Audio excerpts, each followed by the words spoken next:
have the privilege to introduce George Lennis, estimated professor from the University College of London and colleague at Yeah, thank you, Mathieu. Is the sound okay? Yeah, okay, cool. So I'm George Lennis. So I am still associated with University College London, and now I'm working basically full-time as well at Facebook Calibra. However, this talk and all this material predates my employment at Facebook and has actually nothing to do with the kind of stuff that I do at Facebook. Tactically? No, it's just that they took a big team from there. And in fact, a lot of the ideas that I will present today were developed as part of a startup we had before joining Facebook called Chainspace.io, which came from UCL, so maybe that's the connection you detected. So today you may have noticed that my talk was to be decided until the very last minute, which is now. And the reason for that is that I was trying to get a feel for the room, right? And what I observed is that there are some excellent technical talks, okay, but they're excellent, so to some extent people are like, okay, it's excellent, there's nothing to say. However, there are some more conceptual talks where everybody loves having an opinion and we can have a really nice conversation. So I actually decided to give you the pleasure of presenting something that is slightly more conceptual and half-baked in order to facilitate the great interactions that I have seen through this workshop. So the topic of my talk today is about a system that we have half designed. So there is a draft paper on archive. We haven't yet quite submitted it anywhere, called SybilQuorum. And SybilQuorum is a system to try to solve one of the most important problems in permissionless, I guess, ledgers, blockchains, whatever you want to call them, which is Sybil resistance in a slightly different way, or using maybe a slightly different approach than what you might have seen so far. And this is joint work with Alberto Sonino, who's also at UCL and now at Facebook and Chainspace.io. So let me start. Does that work? No, it doesn't work. Does that work? No, it doesn't work. Oh, yes, it does work. All right, cool. So let's talk first of all about something slightly uncontroversial, which is permissioned and permissionless systems and artifacts, right? So in a permissioned system, we assume that there exists some kind of governance process that is external to the system that determines, maybe over some period of time and periodically as well, who the set of participants are, right? And the job of this governance process is a security function, is to make sure that it admits within that set at most F Byzantine participants out of a set of 2F plus 1 or 3F plus 1, depending on your assumptions for the higher level protocol you want to run. Okay? So this is a security function, and that security function is external to the system. We assume that there is some governance process out there. It gives us a list of nodes, and now we design a system that can operate reliably despite those faults. A permissionless system is one that integrates that function into the technical functioning of the system, right? So it basically integrates a process by which participants are admitted and may change over the lifetime of the system that is internal to it, okay? And of course, in order to do that effectively, it has to ensure the same property, namely that the fraction of participants that might be Byzantine is bounded. But most importantly, when that set of participants can be open and anyone can try to join, etc., it has to solve what has been known for a while as the Sybil Attack problem. Okay, the Sybil Attack is an attack by which an adversary effortlessly can just pretend to be many people, enter any kind of voting system, and effectively manipulate the vote because they have more than a majority necessary to change any vote. Okay. So I think that many people have discussed about these two different types of systems. We've seen many examples of those. And of course, those notions also relate to the notion of decentralization, right? And now there is a bit of a philosophical aside, which might cost me my talk because we might never move from that, which is the following one. Is it really the case that permission systems by definition are centralized and permissionless systems are, by definition, decentralized? What is centralized? Yeah, what is Right. Exactly. Exactly. That is the most important question, and this is where all our disagreements are going to start. So Decentralized means that there is no central authority that can somehow censor transactions. Censorship resistance is one of the advantages that people talk about when they talk about decentralization. Maybe manipulate the ordering, maybe make the system stop, that someone can go and subpoena and stop the system, etc. Right? So these are the advantages that people have talked about decentralization. I actually subscribe to believing some of these are genuine advantages. However, my opinion is that decentralization is really a social technical property of the whole system, not just a technical artifact. And in fact, you can have permission systems that are decentralized if the governance function that determines that set of nodes is maybe not technical, but still decentralized. Right? And if one believes that there are human processes that make decentralized decisions, well, they can be used in order to have a permission technical system that still has decentralization advantages. And of course, permissionless systems on the other side, conversely, may have economic dynamics or whatever that leads to a centralization of stake or hash power or whatever that actually may challenge these positive properties that people ascribe to decentralization. Any questions or comments so far? Yes. Like, can we call jury system decentralized? It's a very good question. Yeah. There is a random selection over, hopefully, population, and I don't know. That's an interesting question. But, yeah. I mean, I'm familiar with Stellar, and if you have the idea that the people who govern things, you have some good reason that they will not cooperate, then at this moment it becomes decentralized. Exactly. I subscribe to this view, and I subscribe also to the view that it's very difficult to build decentralized governance structures, technical or non-technical, so it's a hard thing. Isn't the government decentralized too? If it's a democracy, then it's decentralized, right? Because everybody votes. Possibly. Okay. So, now, let's though talk about permissionless systems. Let's talk about systems that want to integrate into the technical function some ability to combat the Sybil attack, at least, right? And let's first of all remind ourselves what is the Sybil attack. So the Sybil attack was first formulated. It was kind of a something that existed in the minds of a lot of people before, but it was formulated in the context of peer-to-peer systems in the early 2000s. If you remember in the early 2000s, the decentralized systems at the time were systems that allow you to download pirate movies and music. Movies were too big. Music was the thing, right? And of course, there was a bit of a tussle there, and people were trying to shut them down, and they were popping up, etc., right? So a lot of thought went into how can we build robust infrastructures for availability and content distribution, and this led to basically quite a plethora of work. But that problem was identified already and was given a name by John Douceur in 2002. He said, look, if you have a system that is open for everyone to participate, like to store, for example, files, and people can say, oh, I'm happy to store your files, then an adversary can just pretend to be a million different entities. And then any guarantee you have by saying, I will choose K out of those, or half out of those, or 2/3 out of those is meaningless because, in effect, you're choosing mostly nodes that belong to the adversary. So somehow, you need to fight this adversarial ability, right? And these are systems that basically are called Sybil-resistant systems. And there is a golden rule for building the Sybil-resistant systems, and all of them at their heart are the same. And the idea is that you have to ensure that an adversary needs to expend some resource in order to create a new identity or perform an action in the system. And then what you do by actually having a mechanism that forces the adversary to expend some resource is that you somehow can put a security assumption of how much of that resource is available to the adversary, and that becomes your security assumption that limits the number of adversarial nodes in the system. And in fact, proof of work is exactly that, right? I mean, the idea is that there is a resource out there, which is CPU capacity, electricity, or maybe the hashing hardware that people have to use, whatever, all right?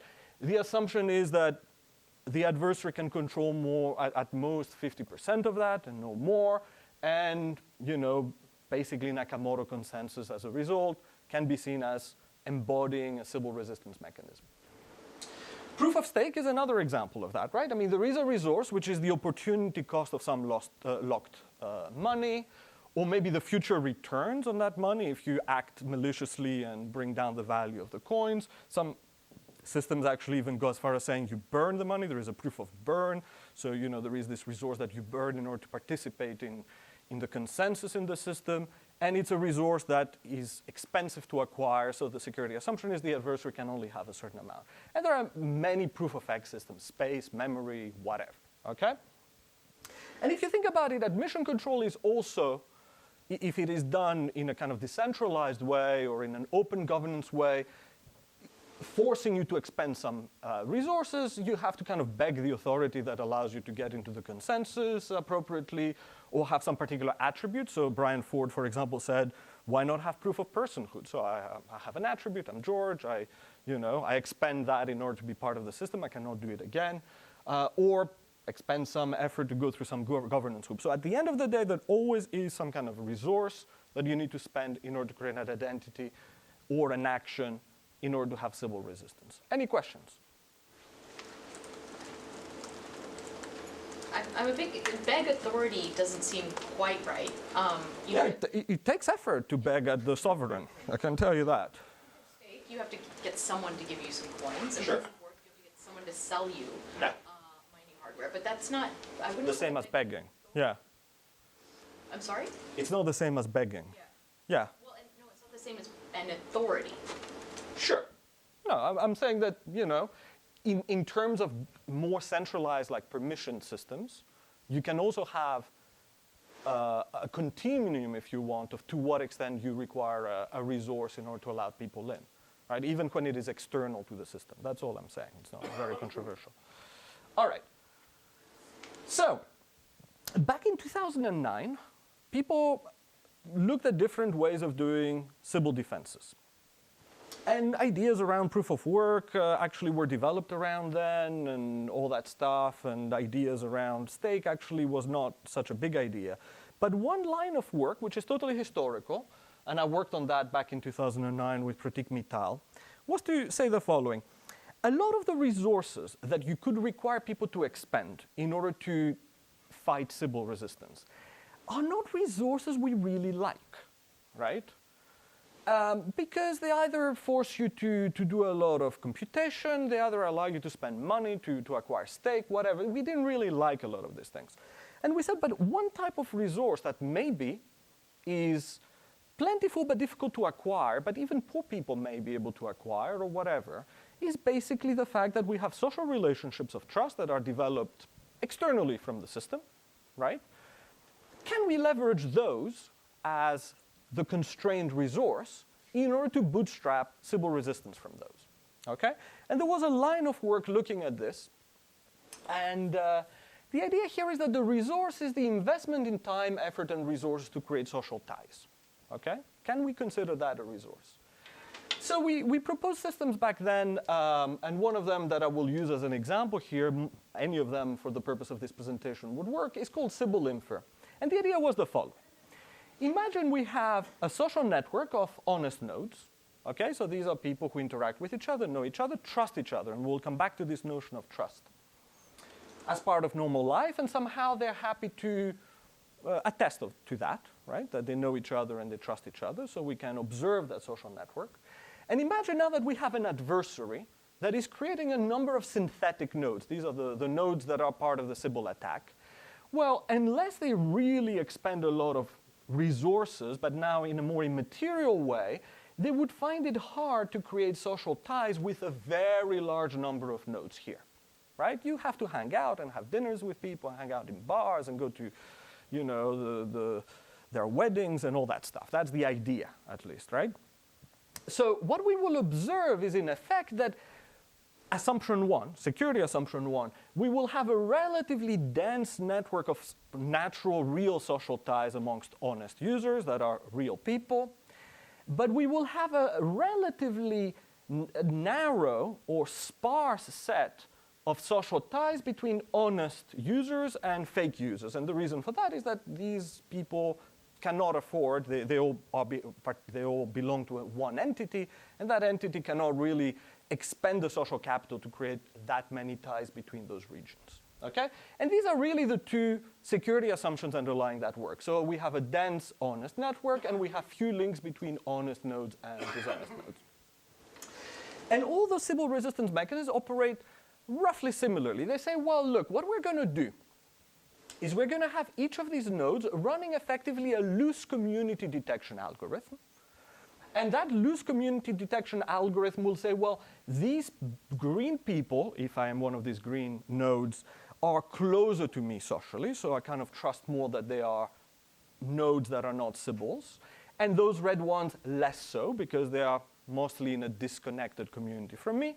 And they will have some subjective judgment about who to ask to perform services for them. And you can see that in the context where, for example, you ask other nodes to store blocks, for example, that you want to retrieve in the future. That works. That subjective judgment works, right? I mean, me and you don't have to agree on who we trust to store my blocks, right? It's a local decision, and therefore having this subjective judgment is fine.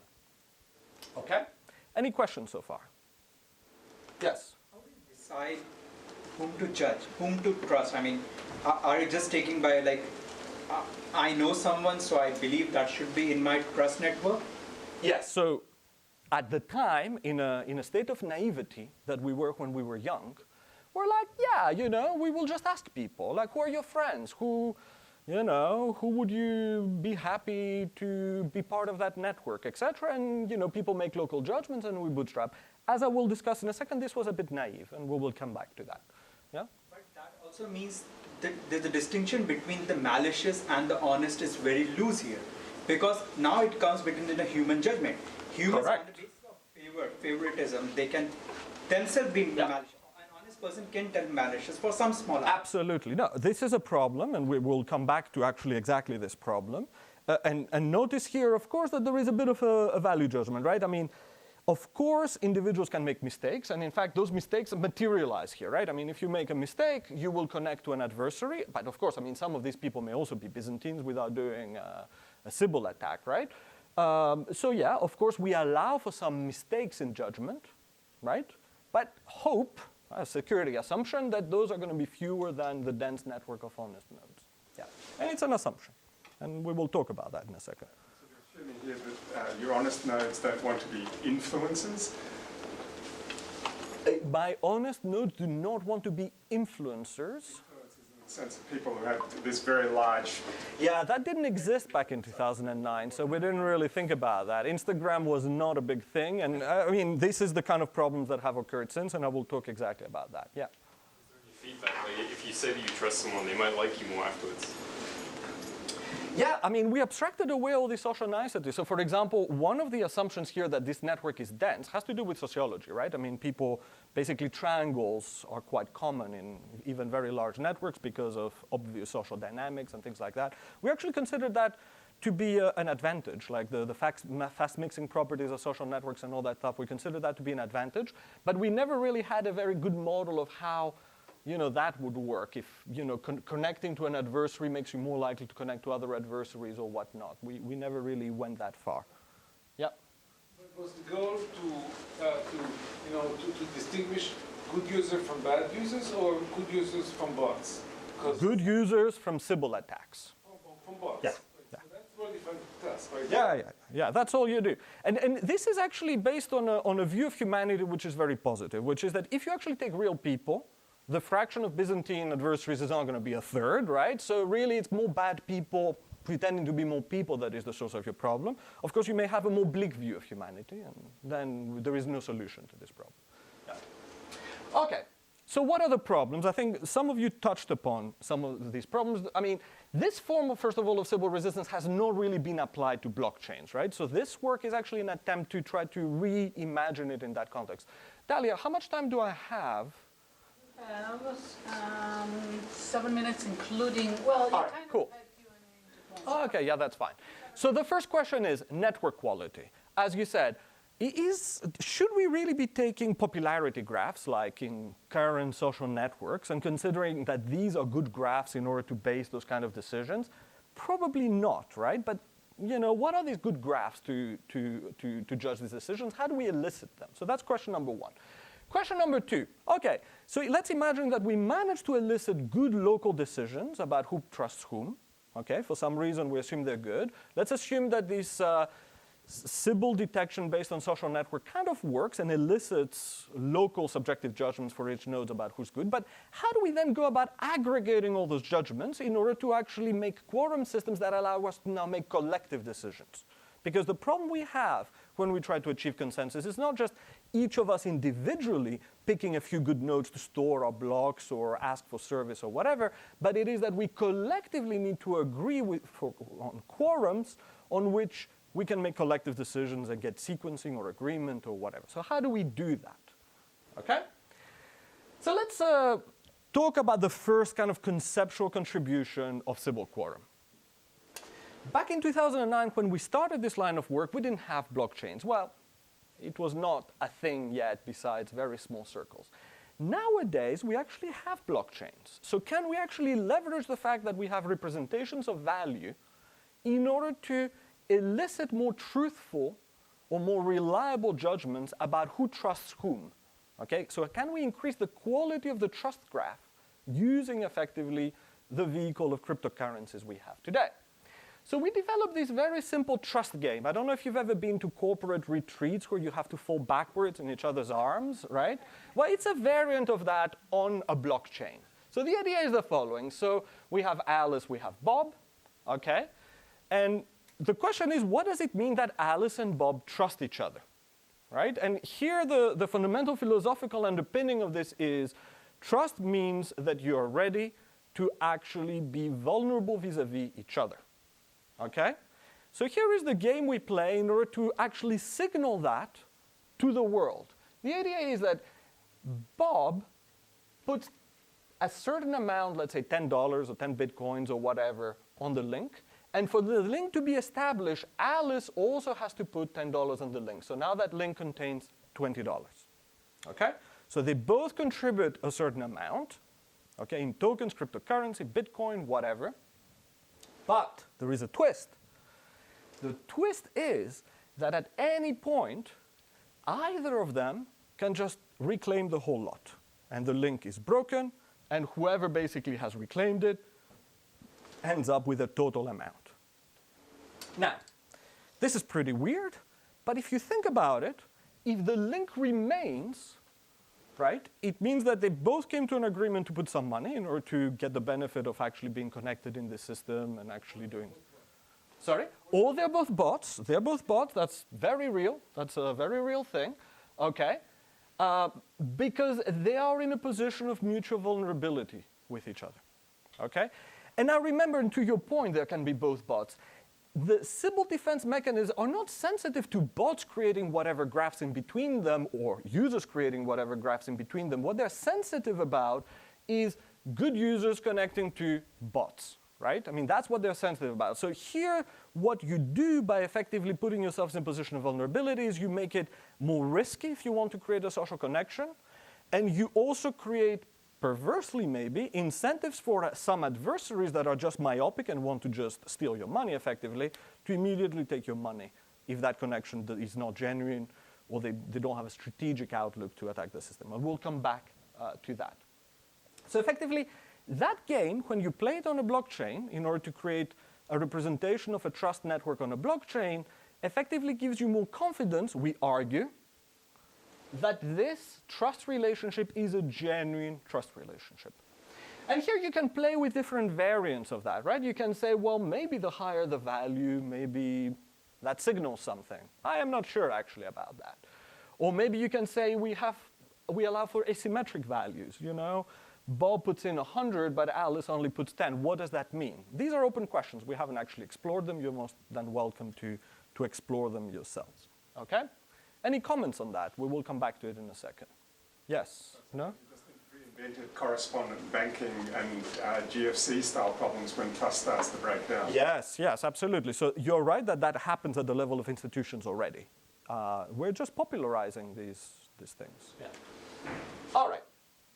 So now the second question. So let's assume that we have this network now of slightly more high quality trust judgments because they're backed by this shared vulnerability pairwise. the pipeline we would like to have is we take those graphs. Then from the perspective of each of the users, we run one of the Sybil community detection systems. And that means that from the perspective of each node, each other node is more or less likely to be a bot. Let's imagine we take a cutoff at some point or other. So we say, OK, from the perspective of a node, these are the good ones. These are the ones that I do not want to rely on for a vote. And then the question is, well, and now how do we actually end up with quorum systems? Right? Now we have subjective lists from the point of view of each of the users of who they believe is a bot or not. How do we end up with quorum systems? And there what we did is we used ideas from Stellar. Okay, Stellar actually, and we already had a talk, we didn't have a talk about Stellar, we had a talk by Christian Cachet, who also basically talked about how to take federated and disparate judgments of who's good, who's bad, to actually come up with. There's a time warp here. Yes. Isn't there? What We're is? talking about work that's Ah. published in 2009. No. Okay, yeah. Sorry. 2009, we published this part. Now we're talking about SybilQuorum, which we put up on archive like in February, or when did we put it up? Something like that. Yeah, relax. Yeah. No, we didn't have telepathic abilities. All right. So what is the idea here? Now, if you know what a federated Byzantine agreement system is, you're blessed. If you don't, you're not going to learn it from this slide. You will have to go to the first 20 pages of the Stellar white paper and read for a few months and then come up with it. But in a nutshell, what happens in the model of Stellar is that each user defines some quorum slices, which are the sets of users that they are happy to move to a decision if they're contained within a quorum, okay? And the system basically takes these quorum slices from each of the users and decides what are the quorums that would move a vote or not. And so, for example, you can take the list that each of the user considers that are honest nodes and say, OK, 2/3 of those constitute a quorum slice, right? I mean, or you can use any other rule in order to define your quorum slices, depending on how much you trust your Sybil defense mechanism and how much you believe that maybe non-Sybil users may be Byzantines. Now, there is something very interesting about this quorum system, which is that really you end up with quorums, but what you need to guarantee is really two properties, right? You need to guarantee that the quorums, all quorums will intersect despite some potential Byzantine nodes. And you need to basically ensure that there will exist a quorum despite, again, some Byzantine nodes. And remember, these Byzantine nodes could either be bots that have slipped in through your Sybil detection mechanism, or could be just some real users, honest users that are not bots, that are not actually honest, they are Byzantine just because they are bad and want the network to fail.